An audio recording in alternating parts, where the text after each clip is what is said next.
அப்பட்டமான போய்ப்பா. அவங்க மேடம் பிரேமலதாவும் சொன்னாங்க, எங்க வங்கி கணக்கெல்லாம் முடக்குவாங்க. இப்ப எங்க எதிர்கணியில தான் இருக்காங்க, முடிக்கிட்டோமா? சும்மா இது சொல்லிட்டே இருப்பாங்க. சீமானுக்கு அவ்வளவு வேல்யூ இருக்கா?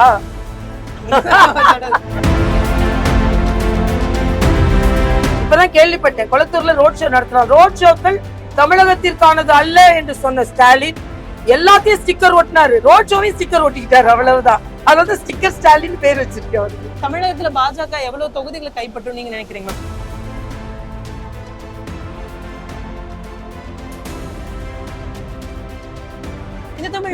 வணக்கம். இன்னைக்கு நம்ம தென் சென்னை பாஜக வேட்பாளர் தமிழிசை சவுந்தரராஜனோட இருக்காங்க. அவங்களோட கேட்கறதுக்கு நிறைய கேள்விகள் இருக்கு, முன்வைக்கலாம். நம்ம தென் சென்னை பொறுத்தவரை உங்களுக்கான வரவேற்பு இங்க எப்படி இருக்கு மேம்? அதுல நல்லாவே இருக்குமா, ரொம்ப நல்லா இருக்கு, ரொம்ப மகிழ்ச்சியா இருக்கு. நிச்சயமா வெற்றி பெறுவேன் என்ற நம்பிக்கை எனக்கு இருக்குது. அந்த மக்களுக்காக பார்த்து செய்யணுன்றதுக்காக தான் 1825 அக்கா 1825 365 நாட்களுக்கும் அவர்களுக்கு சமர்ப்பிக்கப்பட்ட நாட்கள். நம் தேர்தல் அறிக்கையில இருந்து இப்ப எம்பியா நீங்க தேர்வு செய்யப்படுறீங்கன்னா முதல் 3 திட்டங்கள் இதை அமல்படுத்துவேன்னா என்னவா இருக்கும்? முதல் வெள்ள தடுப்பு திட்டம் அமல்படுத்துவேன், குப்பைகளை அகற்றுவதை அமல்படுத்துவேன். வருங்காலத்தில் எப்படி இந்த தென்சென்னை வளர்ச்சி அடைந்த தென்சென்னையாக மாற்றுவதற்கான முத அடிப்படை தேவைகள். ஏன்னா அடிப்படை தேவைகளை சரி செய்தாதான் அவர்களை வருங்கால தேவைகளை நம்ம பூர்த்தி செய்ய முடியும். நம்மளோட கவலை என்னன்னா, அடிப்படை தேவைகள், குடிதண்ணீர், சாக்கடை வசதி, குப்பைகள் அள்ளுவது, அதே மாதிரி சில இடங்களில் பட்டா கொடுப்பது, தெருவிளக்குகள், இப்ப புதிதாக விரிவாக்கப்பட்ட இடங்களில் கூட OMR போன்ற வசதி படைத்த மக்கள் வீடுகள் கட்டுகின்ற இடங்களில் கூட சாலை வசதி இல்ல, விளக்குகள் இல்ல, டிரைனேஜ் இல்ல, கரண்ட் கொடுக்கல, ஜெனரேட்டர் வச்சு பல அபார்ட்மெண்ட்ஸ் நடந்து கொண்டு இருக்கிறது. இதெல்லாம் அரசாங்கம் ஏன் கவனிக்கலன்றது எனக்கு தெரியல.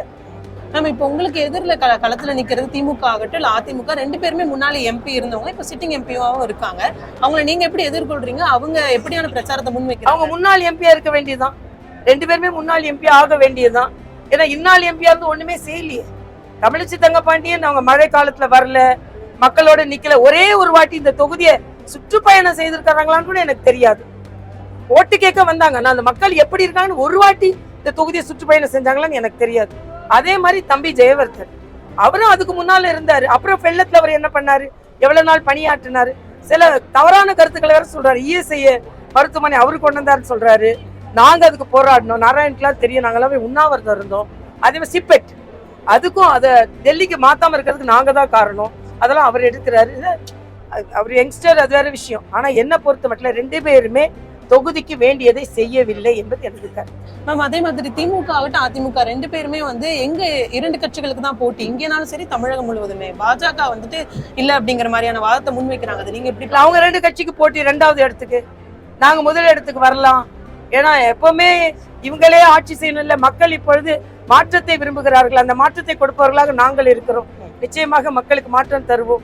ஏனென்றால் அவர்களோடு இருக்கும்போது நமது பிரதமர் சொன்ன மாதிரி போதைப் பொருட்கள், பாதை மாறிய இளைஞர்கள், ஊழல் குற்றச்சாட்டுகள், இவையெல்லாம் இல்லாத ஒரு தமிழகத்தை படைக்கதான் மக்கள் ஒரு புதிய தமிழகத்தை நோக்கி வந்து கொண்டிருக்கிறார். அதை நாங்கள் படைப்போம். இப்ப பாஜகவோட மூத்த தலைவர்கள் ரோட் ஷோ நடத்தினால மட்டுமே இங்க கட்சி வளர்ந்துராது, மக்கள் வாக்களிச்சிட மாட்டாங்கன்னு எதிர்த்தரப்புல சொல்றாங்க. இது நீங்க எப்படி? இப்ப ஏன் அப்படி ரோட் ஷோ நடத்தினார் இன்னைக்கு ஸ்டாலின்?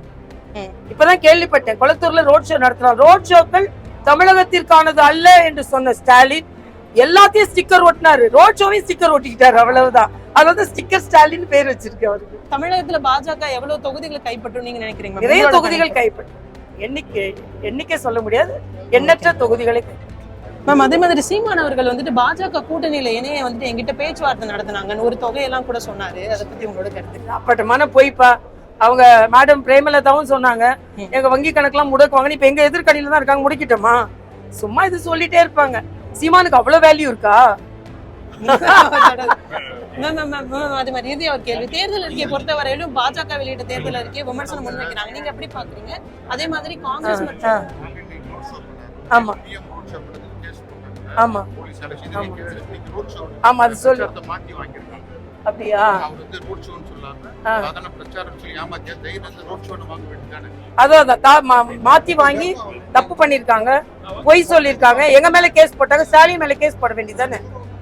அதே மாதிரி பூத் கமிட்டி அளவுல பார்த்தா பாஜக ஆள் இல்லங்கிற மாதிரி எதிர்கட்சிகள் பிரச்சாரம். நீங்க ஒரு 4 நாளைக்கு முன்னால எங்களோட பூத் முகவர்கள் கூட்டத்துக்கு வந்திருக்கணும். பல்லாயிரக்கணக்கான பேர் வந்திருந்தாங்க. அதே மாதிரி சமூக வலைதளத்துல ஈடுபாடு நிறைய இருக்கு. களத்துல வந்துட்டு பாஜகவினர் வந்துட்டு கொஞ்சம் தொய்வா சமூகத்திலயும் ஈடுபாடு இருக்கு, சமூக வலைதளங்களிலும் ஈடுபாடு இருக்கு. இவங்க ஏன் எங்களை பார்த்துக்கிட்டே இருக்காங்க? இப்ப எங்களோட வளர்ச்சியை பார்த்து பயப்படுகிறார்கள் என்றுதான் அர்த்தம். மேம், இறுதியா ஒரே ஒரு கேள்வி. பாஜக தேர்தல் அறிக்கையே விமர்சனம் பண்றாங்க ஸ்டாலின் அவர்கள். அது மாதிரி காங்கிரஸ் தேர்தல் அறிக்கை பத்தி நீங்க என்ன நினைக்கிறீங்க? அவரோட விமர்சனத்துக்கு உங்க பதில் என்ன? இல்ல, நான் அவங்க ஹீரோன்றாங்க, நான் ஜீரோன்றேன். பத்திரமா உள்ள வச்சுக்க வேண்டிய தேர்தல் அறிக்கை, அதுல உள்ள வளர்ச்சி திட்டங்கள் எல்லாமே ஏற்கனவே பாரத பிரதமர் கொடுத்து கொண்டு இருக்கிறார். ஒரே ஒரு கேள்விதான் இப்ப ஏற்கனவே கேட்டேன். தமிழ் மொழியை நாங்க சொல்லிதான் இந்த தேர்தல் அறிக்கை கொண்டு வந்தாங்கன்னு சொன்னீங்கல்ல, தமிழ் மொழி வளர்ச்சிக்கு நீங்க ஏன் எந்த ரெக்கமெண்டேஷனும் கொடுக்கல? அதே இது பிரதமர் தமிழ் மொழி வளர்ச்சிக்கு கொடுத்திருக்கிறாரா இல்லையா? இதுதான் உங்களோட சுய நலமான அரசியல் என்று நான் பாஜக மேல விமர்சனம் வச்சு எதிர்கட்சிகள் எல்லாமே பிரச்சாரம். அதே மாதிரி ஒரு லட்சத்துக்கு லட்சம் சம்பாதிக்கணும். நாங்க 3 கோடி மக்களை லட்சாதிபதி ஆக்கும் பெண்கள் சொல்லியிருக்கோம். அது பெருசா இது பெருசா? நிறைய கம்பேர் பண்ணலாம். அதே மாதிரி எதிர்த்தரப்பினர் வந்துட்டு இப்போ பாஜக மீண்டும் ஆட்சிக்கு வந்து அரசியலமைப்புங்கிறது இல்லாம பண்ணிடுவாங்க, இப்படியான வாதத்தை முன் வச்சுதான் பிரச்சாரத்தை மேற்கொள்றாங்க. அதை நீங்க எப்படி கேக்குறேன்? இது சொல்றது திருமாவளவன் போன்றவர்கள். எமர்ஜென்சி கொண்டு வந்தது யாரு?